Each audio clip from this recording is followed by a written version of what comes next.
Good afternoon बच्चों। हाँ चलिए आज हम पढ़ते हैं भाषा के बारे में पढ़ेंगे। भाषा, और भाषा में क्या पढ़ेंगे? हिंदी। हिंदी हमारी जो है मातृभाषा होती है।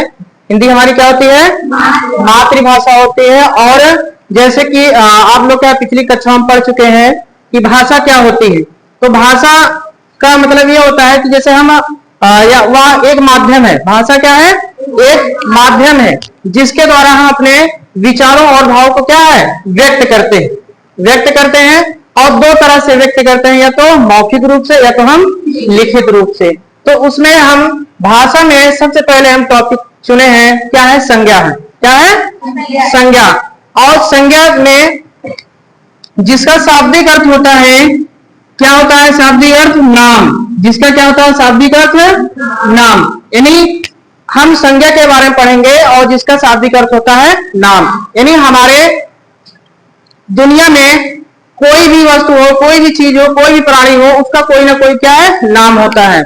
और वही नाम क्या होता है?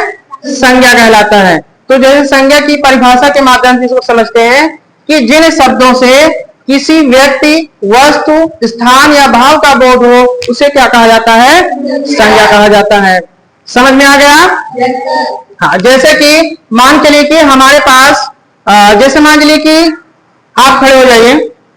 आपका नाम क्या है? अंकिता। क्या नाम है? अंकिता।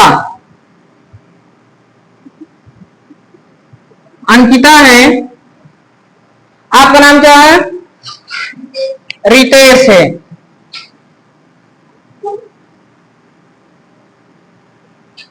आपके पास क्या है? बुक है। बुक मतलब किताब। क्या है आपके पास? किताब। अच्छा ये बताइए, आप कहाँ के रहने वाले हैं? देवरिया के। कहाँ के रहने वाले हैं? देवरिया। देवरिया मतलब देवरिया गांव। और डिस्ट्रिक्ट कौन सा है? प्रयागराज। यानी चाहे डिस्ट्रिक्ट लिख दें या गांव लिख दें तो क्या एक स्थान है ना? प्रयागराज। सिट डाउन, बैठ जाइए। इसमें ये पता चल रहा है कि यानी अंकिता, रितेश, किताब, प्रयागराज। यानी दुनिया में कोई भी चीज हो, उसका कोई ना कोई क्या होता है? नाम होता है। इसी को क्या कहेंगे? संज्ञा कहेंगे। और भाव, भाव क्या होता है? भाव का मतलब ये होता है किसी व्यक्ति की दशा। यानी जैसे कोई व्यक्ति हंस रहा है मतलब क्या? खुशी है। कोई व्यक्ति रो रहा है मतलब क्या? दुखी है। वो अपने आप को किस चीज भाव, उसका भाव क्या दिख रहा है? वो दुखी है। तो जैसे कि मान के लिए कि दुखी हो गया, दुखी हो गया और हंसी हो गई, ये सारी चीजें क्या होती हैं? भाव होती है। क्या होती है? भाव होती है। अब संज्ञा के बारे में पता चलेगा कि संज्ञा क्या होती है कि जिन शब्दों से किसी व्यक्ति, वस्तु, स्थान या भाव का बोध हो, उसे क्या कहा जाता है? संज्ञा कहा जाता है। अब इसके आगे पढ़ते हैं संज्ञा के प्रकार। अब संज्ञा के प्रकार कितने होते हैं? 5 प्रकार की होती है। मुख्य कितने प्रकार की होती है? 3 प्रकार की होती है। लेकिन हम लोगों को कितनी प्रकार पढ़ना है? 5 प्रकार की पढ़ना है। 5 प्रकार की। इसमें सबसे पहले कौन आता है? व्यक्तिवाचक संज्ञा। व्यक्तिवाचक संज्ञा, व्यक्तिवाचक संज्ञा का मतलब ये होता है किसी विशेष व्यक्ति, वस्तु और प्राणी या प्राणी के नाम को क्या कहा जाता है? व्यक्तिवाचक संज्ञा कहा जाता है। इसमें जैसे कि उदाहरण के तौर पे, जैसे इसमें आ जाएगा किसी व्यक्ति का नाम, किसी भी व्यक्ति का नाम। यानी सब अपने आप में क्या होते हैं? स्पेशल होते हैं। और इसमें यह बात ध्यान देना है कि व्यक्तिवाचक संज्ञा को पहचानेंगे कैसे। इसके लिए एक बात याद रख लीजिए कि व्यक्तिवाचक का मतलब होता है कि उसके जैसे कोई दूसरा ना हो। मतलब इस दुनिया में उसके जैसे दूसरा ना हो, केवल एक हो। मतलब उसके जैसे कोई दूसरा ना हो। मान के लिए जैसे रितेश, जैसे क्या है? रितेश है। अब बताइए रितेश के जैसे कोई है दुनिया में? नहीं है। रितेश स्वयं में क्या है? एक स्पेशल है, नहीं किसी विशेष व्यक्ति है ना। अब मान के चलिए कि जैसे आ जाए जैसे प्रयागराज, जैसे प्रयागराज। अब ये बताइए प्रयागराज स्थान है और अपने आप में क्या है, स्पेशल है। प्रयागराज और कोई है क्या दुनिया में? इसमें एक ही है ना प्रयागराज। प्रयागराज हो गया। जैसे आ गया जैसे भगवद गीता, जैसे क्या आ गया, भगवद गीता हो गया। ये हिंदुओं का क्या है, पवित्र ग्रंथ होता है। अब ये भी क्या हो जाएगा,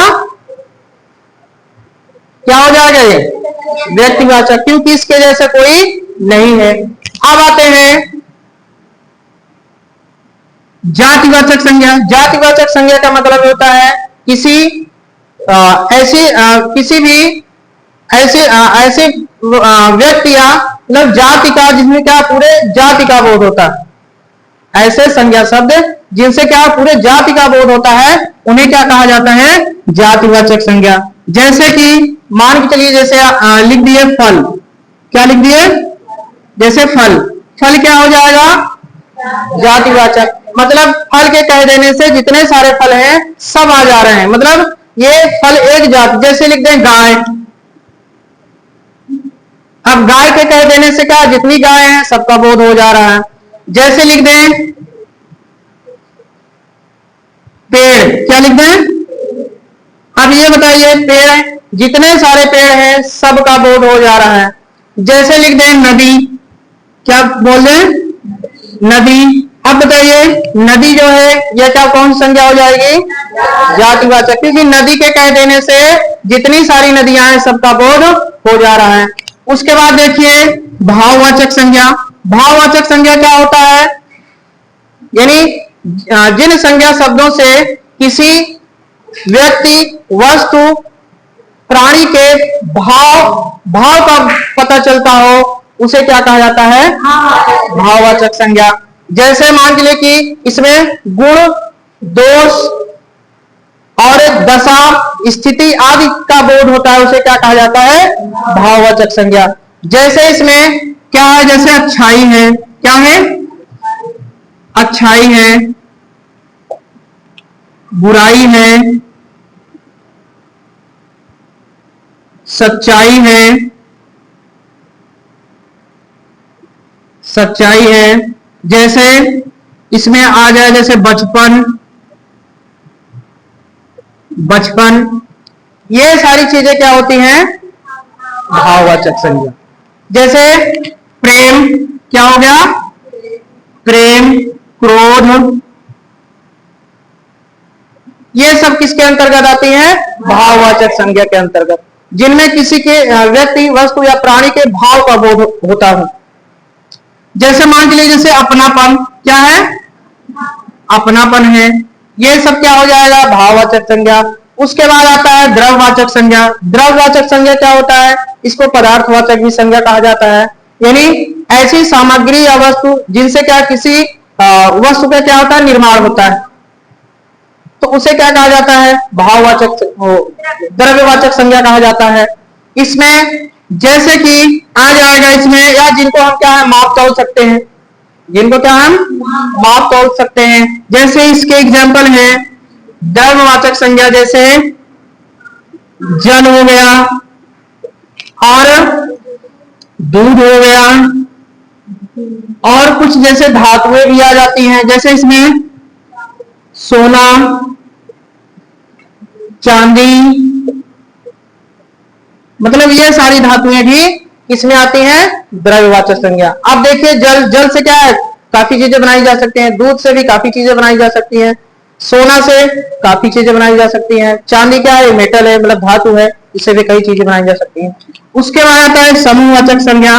समूहवाचक संज्ञा यानी ऐसे शब्द जिनसे किसी वस्तु या प्राणी के पूरे समूह का बोध होता है, पूरे समूह का बोध होता है, उन्हें क्या कहा जाता है, समूहवाचक संज्ञा। जैसे इसमें आ जाएगा, जैसे इसमें कक्षा आ गया, कक्षा आ गया, गुच्छा आ गया,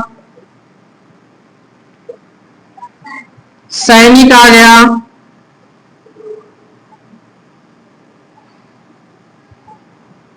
सैनिक, और इसमें कक्षा आ गया, गुच्छा आ गया, सैनिक हो गया, बाजार, तो ये सारी चीजें मतलब क्या है, जहां पे एक समूह का बोध होता है उसे क्या कहा जाता है, समूहवाचक संज्ञा कहा जाता है। तो जैसे कि मान लीजिए, जैसे एक उदाहरण देखिए, जैसे कि व्यक्तिवाचक संज्ञा, व्यक्तिवाचक संज्ञा, व्यक्तिवाचक संज्ञा और भाववाचक संज्ञा, ओ सॉरी, व्यक्तिवाचक संज्ञा और जातिवाचक संज्ञा।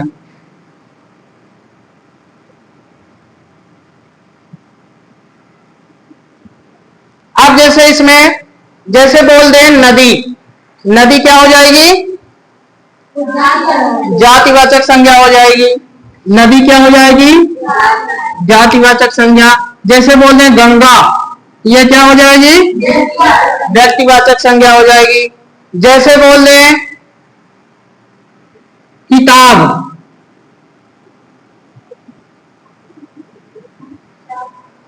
किताब जातिवाचक। जैसे बोल दें हिंदी की किताब, हिंदी की किताब, ये क्या हो जाएगा, व्यक्तिवाचक संज्ञा हो जाएगा। तो ये सारी चीजें ध्यान देना है। और जैसे कि किसी फल हो गया, जैसे मान लीजिए आम, आम क्या होता है, आम, आम को आम कौन सी संज्ञा होगा, व्यक्तिवाचक संज्ञा नहीं होगा, आम क्या हो जाएगा, जातिवाचक। क्योंकि आम में भी क्या कई वैरायटी होती है, कई प्रकार के होते हैं, जैसे लंगड़ा आम, दशहरी आम, ये सारे। जैसे अगर दशहरी आम लिखा रहेगा तो क्या हो जाएगा, व्यक्तिवाचक। अगर केवल आम है तो जातिवाचक। वैसे ही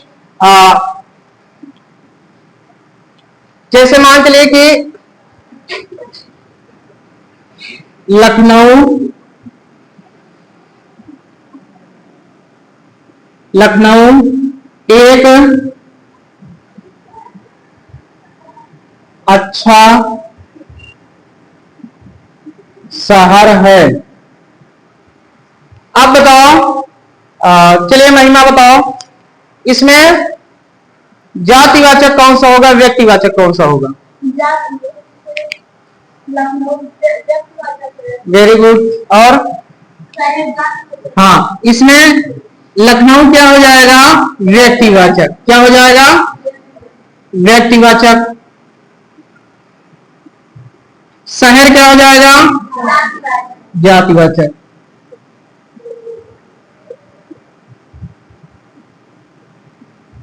जातिवाचक ये होता है। संज्ञा अच्छे समझ में आ गया सब लोगों को, कोई प्रॉब्लम नहीं है। चलिए बस।